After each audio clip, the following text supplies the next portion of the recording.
Hello guys, and welcome back to Joe's Ventures. And today, after I know it's been a couple weeks since the release, but I've had a few busy weekends, you know how life goes sometimes, but we are going to have a look at the Twilight Pack that has been released for, not Jurassic World, Planet Zoo, which I'm really excited to get stuck into because there's a lot of really cool things. And we'll get started off with the coolest thing. Since they didn't have a traditional exhibit animal, they had this whole new walkthrough exhibit. I'm really excited to have a look in here and have a look at the Egyptian fruit bats. Let's see if we can find one sitting or flying around that we can look at. So let's go to animals. Camera view, so we can move around and orbit the different animals. There's a cute little bat hanging out here, having a fly.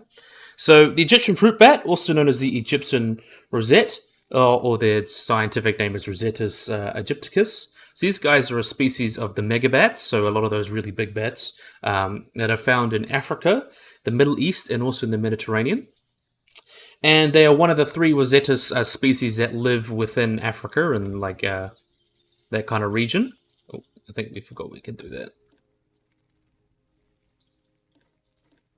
Yeah, I think I was silly. I should have stayed on the thing. But anyway, they could be found around Africa and the Middle East and the Mediterranean. They are only one of the three of the genus found in like the Malagasy kind of African area, with two species living in Madagascar. They're kind of a medium-sized bat, and they typically kind of colonized that area from like the late Pleistocene to the early Pleistocene to early Pleistocene, about 3 or 4 million years ago, and a really cool species. So in terms of their description, as you can kind of see here, these guys are actually, we'll have a look at one standing around here. So these guys are considered a medium-sized megabat, so they're not too large. Typically, adults have a body length of about 15 centimeters, or about 5.9 inches, and an average wingspan of about 60 centimeters, or about 24 inches. So they're medium-sized. They're quite big for a bat, but not the biggest megabats.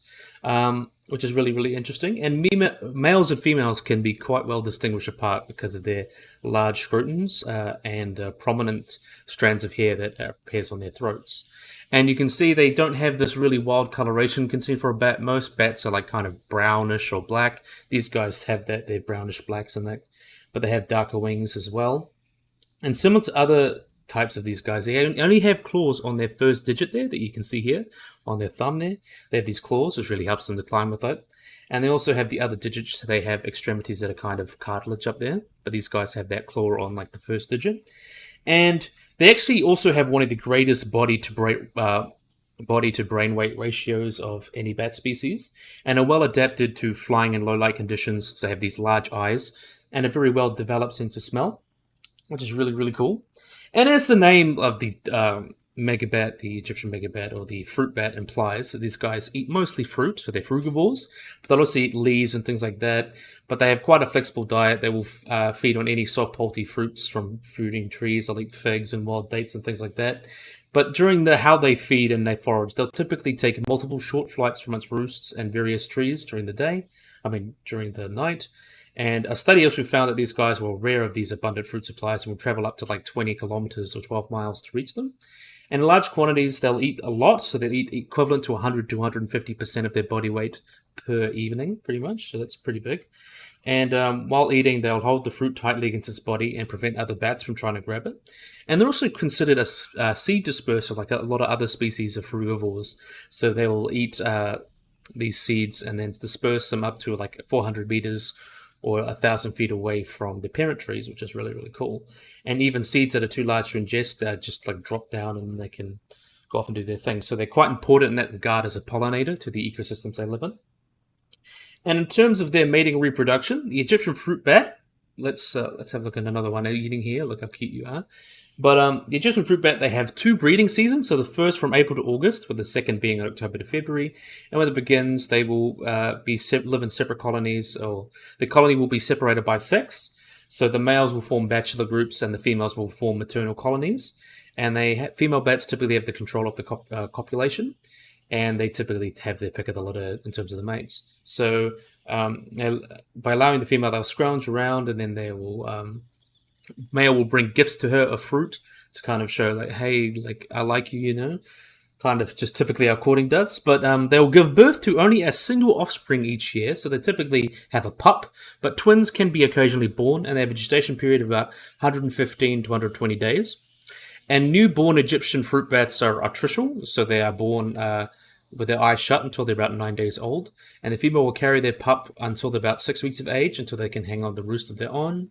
And then afterwards, the pup is left to roost while its mother goes forage. And before the pup is left in the roost, the mother will repeatedly transport the pup to the same tree as it left in the night as the mother forages and all that. And they actually have quite long lives. Offspring will typically stay in the same colony their entire lives, and then they begin to start foraging by themselves at about 9 months of age. But they have quite a long lifespan. They can live for about 8 to 10 years, while in captivity they've been known to live up to 22 years with that proper care, which is pretty awesome. Let's have a look at one hanging around here. Really, really cute bats.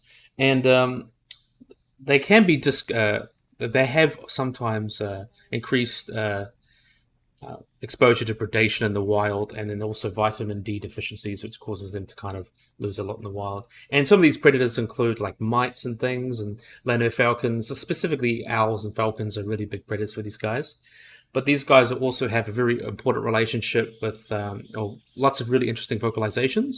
And they're actually some of the only megabats, the kind of genus they're in, actually use echolocation as well as having big eyes to see. So a few of the other megabat species, they'll kind of click and use click of their wings, but these guys will able to make a wide variety of vocalizations to be able to see in the dark like most other bats can.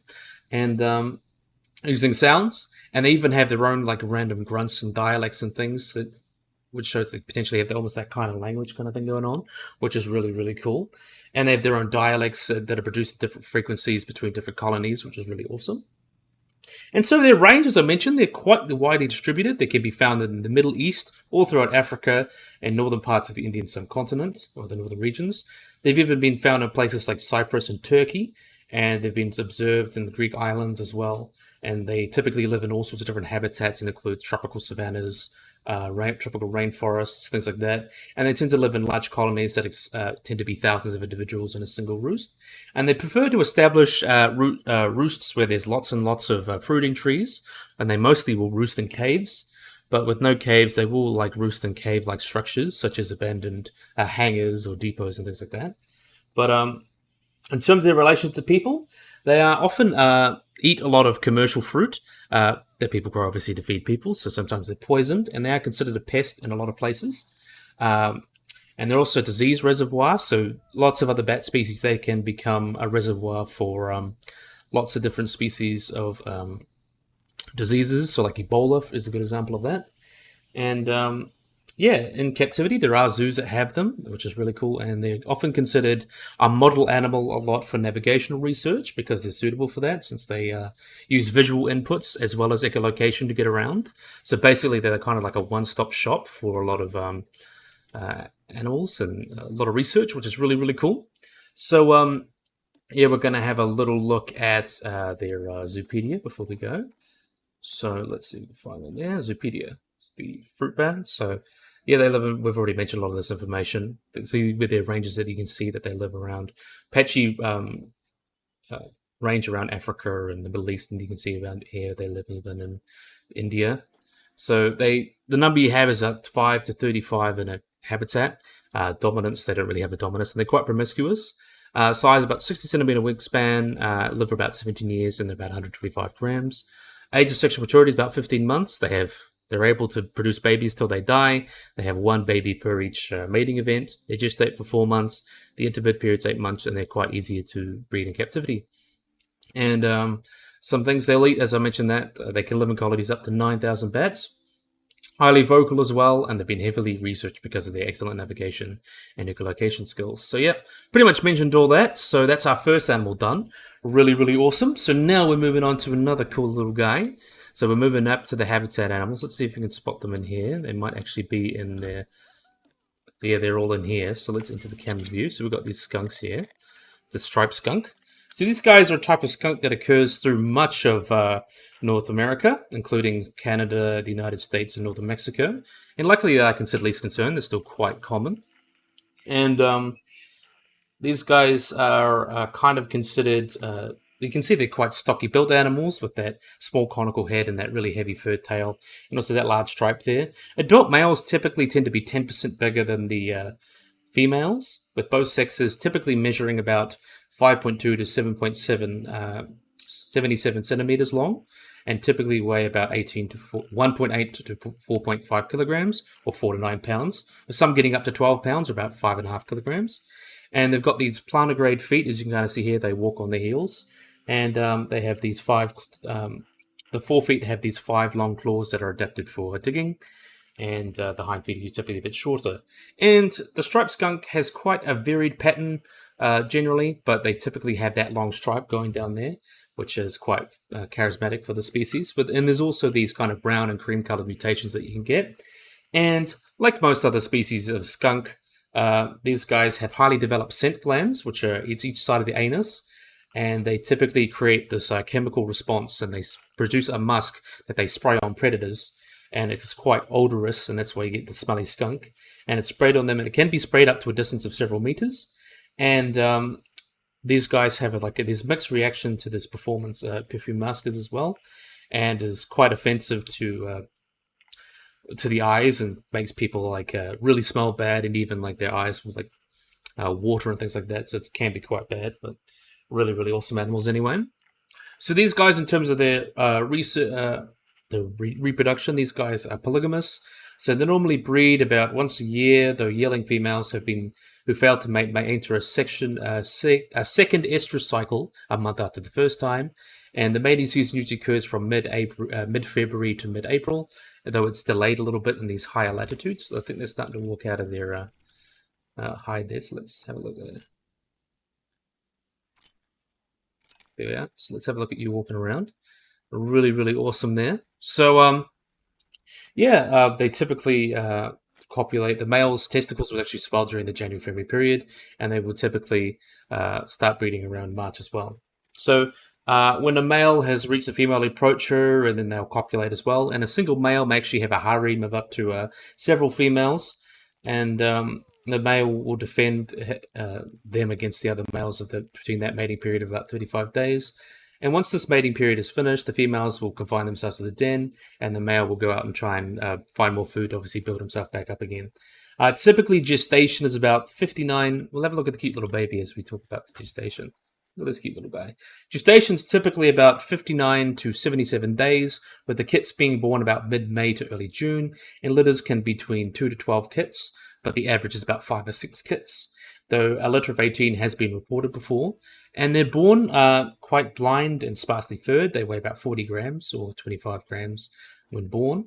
And they open their eyes about 3 weeks of age, and they're weaned after about 42 to 56 days.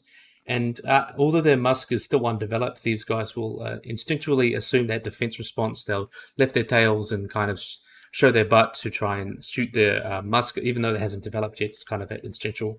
And at this point, the mother may actually accompany the kits outside the den, and they become independent at about 2.5 months old. And these guys will actually also dig their own dens, things like that.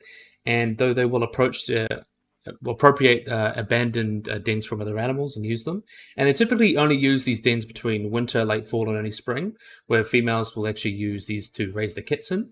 And in cultivated areas, they'll actually dig their dens in fence rows, less likely because they're less disturbed to be by machinery or livestock, so it's kind of a safe place for them. And in winter, it's actually common for a single den to be occupied by multiple females and a single male.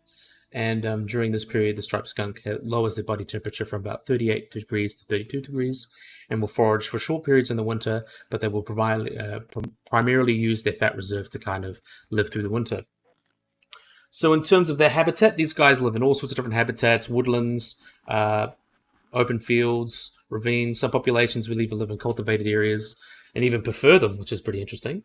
But in terms of their diet, these guys are primarily insectivores, but they're quite adaptable and will eat mainly all sorts of bugs like caterpillars, larvae, bees, things like that. Lots of invertebrates, but they'll also eat small invertebrates like eggs, mice, voles, and the chicks of ground nesting birds. They'll even consume amphibians, carrion, things like that. And some have even been seen in some Californian coastal areas like crabs and fish. They'll eat, but typically they just eat whatever they can. They'll also consume vegetable materials such as apples, blueberries, cherries, and nightshade when it's in season. And in terms of their predation, these guys have few natural enemies, but they're typically avoided by most, but they will be preyed upon by species such as red or grey foxes, bobcats, coyotes, things like that. Those are their kind of typical predators. And also they'd be preyed upon by golden and bald eagles and also great horned owls, which have a better way of avoiding the skunk kind of thing, which is interesting as well. But in culture, these guys are typically featured in myths, like Native Americans, things like that, and they've quite an emblem of America. You know, people. Well, I think a lot of people in America have been like it's almost like a trope in like cartoons and things like that. I've noticed people get like sprayed by a skunk, but they're also a part of the fur trade. They were one of North America's most sought after fur bearers, and it was actually once the second most harvested, just after the muskrat. But it was very valuable. But skunk farming also kind of begun during the late 1890s, but kind of just dropped down over time because it didn't become really profitable. And they also have recovered as well. But these are really, really cool animals. People also do keep them as pets with some morphs, and they've been eaten by trappers and people before. And the musk was actually once used for a folk like remedy for asthma, though it probably didn't really work. But even though it has quite a strong odor, may have kind of worked. But yeah, really, really awesome. I'm really, really like these guys. Nice to see them. So let's have a look at their zoopedia. So least concern, just like the fruit bats. They live, as mentioned, mostly across America. Social groups about 1 to 2. Male bachelor groups 1 to 2. Females just by themselves.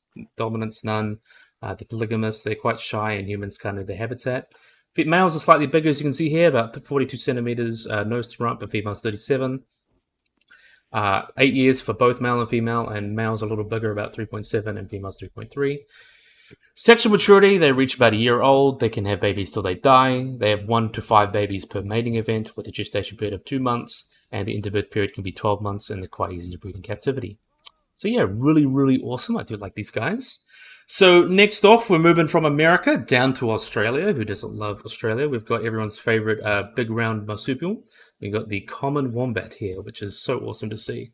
So the common wombat is also called the coarse-head wombat or the bare-nosed wombat. They're a marsupial and one of the 3 living species of wombat, and the only one in the genus Wombatus, which is really, really cool. So you can see these guys are quite sturdy and built close to the ground like this, and fully grown. They can reach about 80 to 130 centimeters long and about 17 to 40 kilograms. And actually, the wombats on like Flinders Island in Tasmania are actually quite a bit smaller than their mainland counterparts.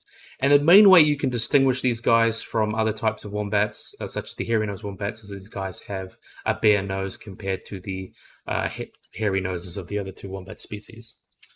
So these guys were first described by George Shaw in the 1800s, and there's a couple different subspecies, such as the Barrow Strait wombat and Tasmanian wombat, things like that. But really, really cool. These guys are widespread around eastern Australia and can be found in Tasmania and Victoria. And they're mountain districts that can be found in southern Queensland as well. They can be found also at any elevation, really, and south of their range. But northern range are going to be found in higher mountainous areas. They also live in a variety of habitats that include rainforests, eucalyptus forests, grasslands, coastal areas, and woodlands. And in some areas, they've actually adapted to kind of farmland and will graze in open fields with cattle and sheep, which is pretty cool. In terms of their behavior, these guys have been described as kind of ecological engineers. So they use these burrows and they will open up these burrows, which kind of allows that soil turnover and aeration. So it allows plant growth and things like that, and becomes habitats for a variety of different invertebrate and vertebrate species. And in terms of their ecology, these guys are kind of solitary territorial species. And each wombat will have an established range where they typically live and feed. And in this area, they'll have dig tunnels and a tunnel system, with tunnels ranging from 2 to 20 meters in length, along with these many different side tunnels. And usually there's only one entrance where the burrow exits, but they may create a smaller one, which they can use to escape. And recent bushfires actually showed that these guys frequented much longer than originally thought, with some having over 20 entrances and things like that, and actually were used by other species such as wallabies to shelter from the bushfires, so they actually were a good thing for the environment, which is really interesting. And many wombats may actually live in that same burrow and use it their whole lifespan, and usually they're forced out of the burrow by farmers or other species, unless the burrow is destroyed. And these guys are often nocturnal, but they will come out of the day in cooler weather, such as early morning or afternoon is when they typically kind of come out. So you can spot the baby. The baby should be hanging around here somewhere. Yeah, the baby's in there. Let's have a look at the baby. Oh, no, you kind of glitching out, I think. Let's see if you can move. I think that was a bit of a glitch, but anyway. Technical difficulties. Let's have a look at this little baby. I think it must be stuck underground or something. Oh, we won't worry about that. We'll have a look at this other one while we're talking about it.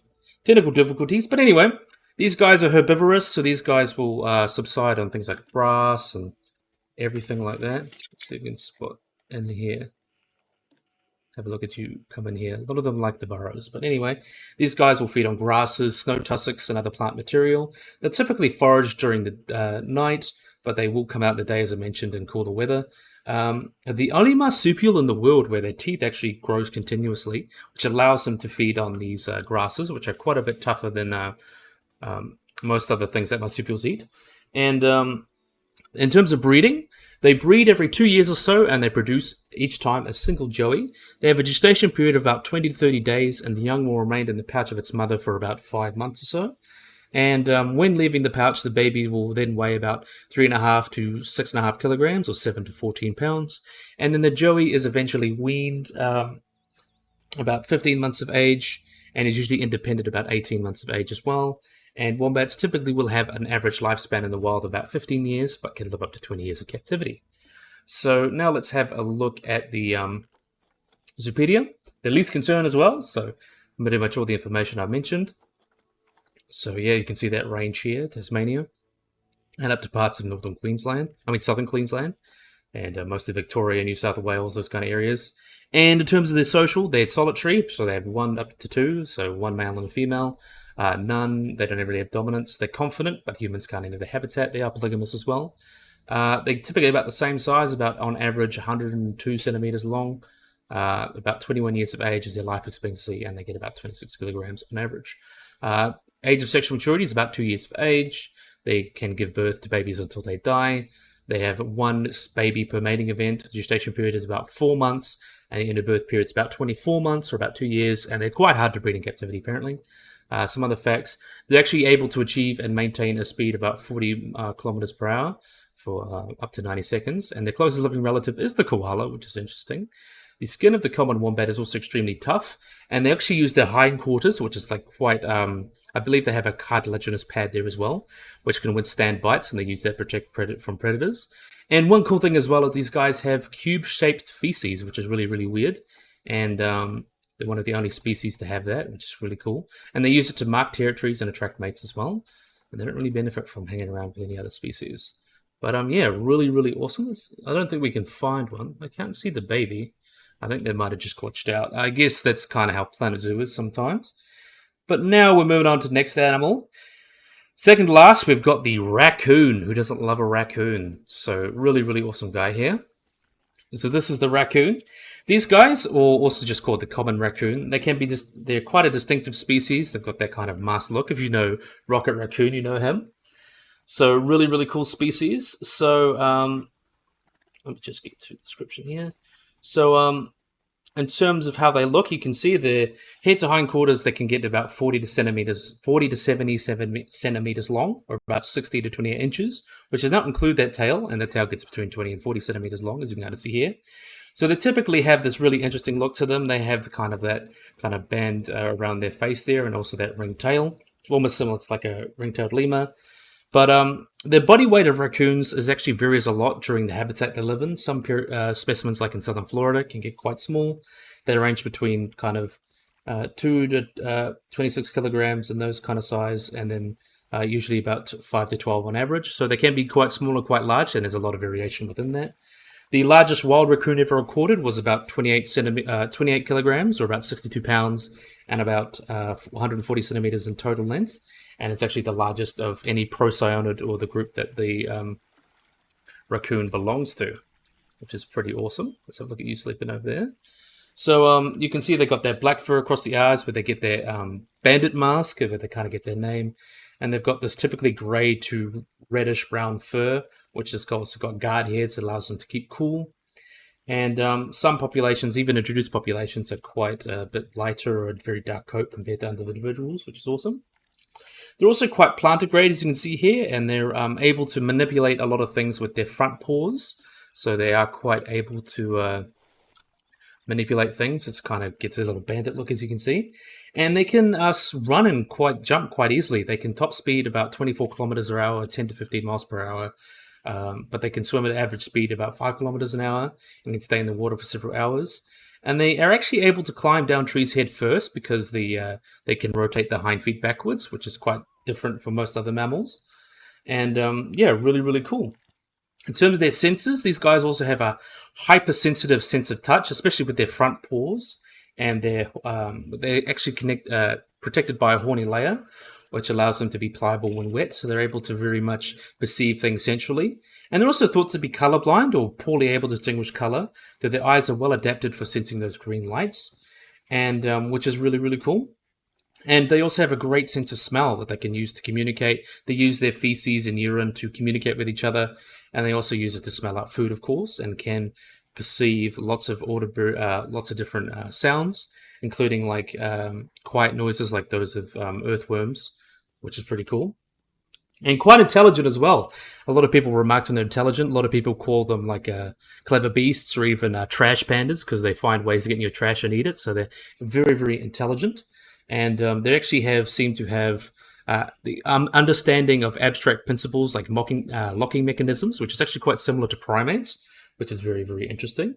In terms of social behavior, these guys typically live in like fission societies. So they share a common area and they will occasionally meet during like certain times of festing or resting grounds. And they'll often have even loose male groups as well that will defend from invaders as well. So they're generally that kind of fusion fission. So they're not really that close, but they will kind of join around, do things. And in terms of their habitat or home range, these guys, it varies a lot during the age or the sex of the habitat. And adults will have a much larger range than juveniles. Some places, such as North Dakota, they'll have ranges between 7 to 50 kilometers squared, about 3 to 20 miles for males, and females about 2 to 16, or about 1 to 6 square miles for females. Though in different places can even get a half a kilometer, or about 1.9 square miles, depending on the density of food. And these guys will also mark these territories by using odor, urine, and feces. They'll actually share these raccoon latrines, which can provide information about feeding grounds, and this often could be where they meet and kind of play and things like that, which is really interesting. In terms of their diet, these guys are also nocturnal, so they take advantage of most of those things. They're pretty generalist. They'll feed on large prey as well, such as bird as mammals, but they'll also feed on crayfish, insects, bird eggs, fish and amphibians, hatchlings, and when food is plentiful, they'll actually have strong preferences for certain types of food. It just depends. And in northern parts of the range, they'll go into a winter rest as well, as they will rest during the kind of almost like hibernation. And but they will also eat lots of plant matter like acorns, walnuts, fruits, and things like that when they get a chance, which is really, really awesome. And in terms of reproduction, these guys usually mate in a period that's triggered by the increasing daylight of around late January to mid-March, but there is lots of regional difference between that. Those guys will typically roam their home ranges, try and find a female, and they hang out together. They'll flirt for a bit, and usually after about 63 to 65 days of gestation after mating, they'll give birth to a cute little baby raccoon, or probably a few of them actually. Litters typically range from about 2 to 5, though an average litter depends on, of course, their habitat. It varies a lot. And large litters are common in areas with high mortality rates, such as hunting. And when male yearlings usually reach that sexual maturity, only after the main mating season as well. And the kits, which are also called cubs, they're born deaf and blind, and their mask is already visible in their light fur, which is pretty cool. Their birth weight is about 10 centimeters for about 4 a 10 centimeter long kit. Is about 60 to 75 grams. And the ear canals will actually open after about 18 to 23 days, and a few days after that, their eyes will actually open. And once the kits are about 1 kilogram, they begin to explore outside the den. They'll consume solid food for the first time after about 6 or 9 weeks. And at this point, this mother will suckle them with decreasing frequency until they're fully weaned at about 16 weeks of age. And in the fall, after their mother has kind of shown their dens and feeding grounds, these guys will split up and do their own thing and range around, even more than 20 kilometers away from their males. So sometimes that prevents kind of inbreeding and things like that. In the life expectancy also can change a lot depending to where animals live. So in captivity, they can live for about 20 years, but in the wild, they can live between 1.8 to 3.1 years, depending on local traffic conditions, things like that. They're quite common prey for animals such as owls, coyotes, and things like that. Also, they're quite commonly killed by traffic and things like that. They're often considered vermin as well. And in Florida, they'll fall victim to like wolves and things and alligators and stuff like that. But it depends on their range. But luckily, these guys are found almost everywhere in America. They can be found pretty much everywhere. They thrive in wooded areas, but they will live, as I mentioned, pretty much everywhere since they can feed on almost anything. And they've been introduced to other places such as Germany and Japan, which is not good, but uh, is kind of a fact of life. They're kind of invasive there, so lots of people don't like them. And they often actually do well in urban areas because they can scavenge people's trash, hence the name Trash Panda. But they're really, really awesome. And that obviously, of course, gives conflict with people. People try to kill them and trap them and try and keep them away. And often they can spread disease as well, which is a pretty bad thing. But in terms of how people use them, these guys are also listed in the fur trade. Lots of people hunted them for their fur, though it's not really profitable anymore. And people do eat them as well. People often have them as pets as well. They're not really a domesticated species, but people can teach them since they're quite intelligent. And yeah, they're just really, really awesome. They're also considered least concern, which is also really cool. So they, even though they've been hunted a lot and people do hunt them, they are considered quite a common animal. So that's quite good for them. Let's have a look at the Zoopedia. So raccoon, Procyon lotto, relation unknown, least concern. So you can see they live pretty much everywhere across America. That's not too north. And they can be found in the Central America as well. Groups about 2 to 5, so up to 2 males and 3 females. Bachelor groups can be 2 to 4. Female groups can be 2 to 10. And dominance, though none of these larger individuals may be, none but these larger individuals may be dominant. They're also quite promiscuous. They're quite confident with humans and people get into their habitats. So in terms of their size, average about 56 centimeters nose to rump. They can live for about 14 years. And their weight can be about 6.5 kilograms of males and 4.5 in females.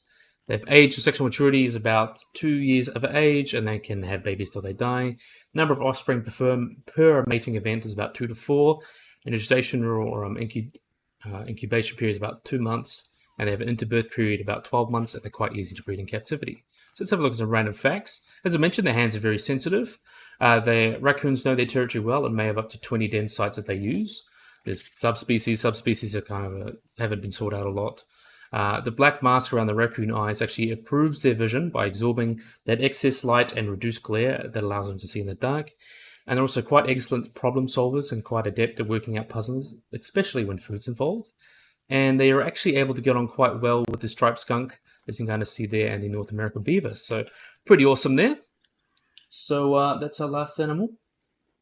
So last but most certainly not least, we've got everyone's favorite. We know people love their canids. So we've got a pretty interesting canid here that I've already covered a couple times, of course, in different spotlights. But we've got here the red fox.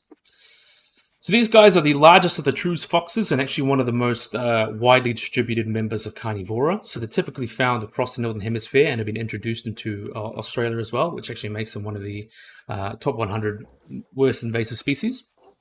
But yeah, these are really, really cool. Let's go to their descriptions. So these guys have quite elongated bodies. See, they've got long limbs and elongated body. They have a tail that's longer than half their body length. They also have vertical slits in their eyes, which is pretty interesting. And in terms of their dimensions, they also have some sexual dimorphism to them. They're the largest genus in the Vulpes, and they're much lighter than similar size like dogs and canis. But these guys typically, on average, they get between 35 and 50 centimeters, or 14 to 20 inches high at the shoulder, or about 90 to 45 centimeters, or 18 to 35 inches in body length with tails that measure about 30 to 55 centimeters or 11 to 21 inches long, which is pretty cool. Adult red foxes also typically about, males are typically about 20% or 15% bigger than the females, which is typical. And they get their name as well. They have this brilliant kind of red coat to them with that lighter underside, but they, due to breeding and things like that, they generally have lots of different variations and morphs within that due to their large range as well, which is really, really interesting. They have this like red morph, they have like blackish brown morphs. You can see this is kind of like a melanistic morph, which is really, really interesting. Silver as well. And in terms of distribution habitat, they can pretty much be found everywhere. They can range nearly 70 million kilometers as far north as the Arctic Circle. They can be found pretty much across Europe, into northern Africa as well, in the Sahara Desert. And they can be also found through Asia and through North America, and are absent in places like Greenland, Iceland, and the Arctic Islands, and the most northern parts of Central Siberia they can't be found in. But they are not present in New Zealand, and they're considered a prohibited organism because of what they've done in Australia. As I mentioned, they were introduced to Australia, and it's believed that there's more than 7 million red foxes living in Australia, where they do lots of damage to lots of native species such as bettongs, bilbies, and wallabies and quokkas. So they hunt them, so they're considered a pest there. Most other places they're considered not a pest because they are obviously not introduced. They're quite a generalist animal. These guys are also established these home ranges with they use, like other dogs, they use urine to mark these territories. They're typically kind of solitary, but they will have these kind of packs as well. They typically live in these family groups that share this territory. Subordinate foxes may number like 1 to 2 and sometimes even 8 to 1 territory, and these subordinates could be formerly dominant animals, but they're typically the youngest animals, who actually are often the vixen's kits. And they'll play and groom each other and try and have their own like dominance hierarchy, things like that. And in terms of their breeding, so we'll have a look at these cute little babies. So these cute little baby red foxes, they typically breed once a year in spring. The 2 months prior to estrus, the female gets ready, her body gets ready, and then once she's mated and had a baby, she'll give birth to about 4 to 6 kits after a gestation period of about 49 to 58 days. And females are actually quite monogamous, so they'll often pair with a male and kind of have that hierarchy there. And they typically will give birth between 4 to 6 kits, though litters of up to 13 have been observed.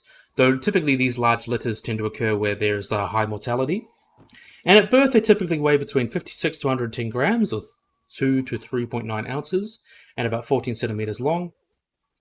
And then the mother will remain with the kits for about 2 to 3 weeks as they can't thermoregulate. And they're very protective of the kits as well. They're very good mothers. And if the mother dies before the kit's independent, the father actually will take over. The eyes will actually typically open about 13 to 15 days. During that time, the ear canals will open up as well. And the eyes are actually initially blue, but they change to their amber color about 4 to 5 weeks. And the coat colors will actually begin to change at 3 weeks of age. And the kits will actually grow up and then leave the den at about age of 3 to 4 weeks. And then the lactation will, they'll start weaning off at about 7 weeks of age. At about 3 to 4 months, these guys are able to kind of long-legged, narrow-chested, and sinewy. And then about 6 to 7 months, they reach their adult proportions, and then they reach sexual maturity at about 9 to 10 months old, and may actually have their first litter in their first year of age. If they're in captivity, they can live quite long lives. They can live up to 15 years. In the wild, they typically have much shorter lives of about 5 years or so. So they're also quite common denning behavior as well. They're quite a vocal species. Scientists have identified about 12 different sounds that adults will make, and then 8 for kits. And they'll use like kind of barking and kind of interaction calls. They whine and stuff like that, which is really, really interesting. And in terms of their diet, these guys are quite generalist, like most other fox species. They have a highly varied diet, so they're omnivores. They feed all sorts of small mammals. They'll feed on all sorts of different birds, like porcupines, raccoons, marine mammals, sometimes carrion, reptiles, invertebrates, insects. They'll even eat like fruits such as blueberries, raspberries, things like that, and even grasses and sedges. And they're often a common pest on farms because they'll eat lots of game birds and poultry, things like that. And they're quite a good sense of smell as well, so that really helps. And they can be a quite big reservoir for vector for parasites such as rabies as well. And arthritis is actually quite common in foxes in London as well. They're not actually prone to fleas, but they can have them. But yeah, really, really cool animals. In terms of their relationship with humans, they're quite a common scene in mythology, especially like Celtics. They're also like a symbol for witches. Uh, they're often considered like a trickster, things like that. People used to hunt them. Also, people skin them, and they're among the kind of most important fur-bearing animals in that fur trade.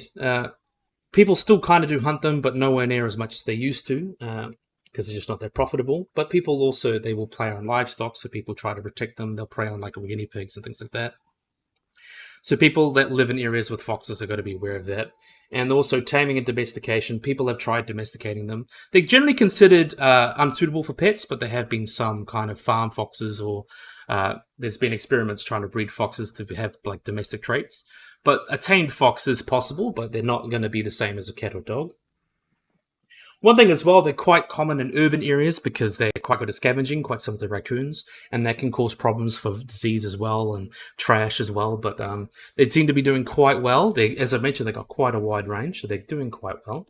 And let's have a look at the Zoopedia. So red fox, Vulpes vulpes. Really cool animal here. So you can see how wide their range is. They can be found in Northern Africa, most of America, and pretty much all of Eurasia. So really, really wide range. And they've been introduced to Australia as well. Group size can be 1 to 14, so up to 13 males, up to 13 females and males and all that. Bachelor groups, the same for both. Dominance is usually a mated pair that leads a family. They're monogamous as well, and they're quite shy, but gets kind of their habitat. Typical size, females are slightly bigger. Males can be about 1.5 centimeters long on average, and also females 1.1. Size, life expectancy is about 12 years, and females are slightly smaller with about 5.2 kilograms. Males are a little bit bigger at 5.9 kilograms.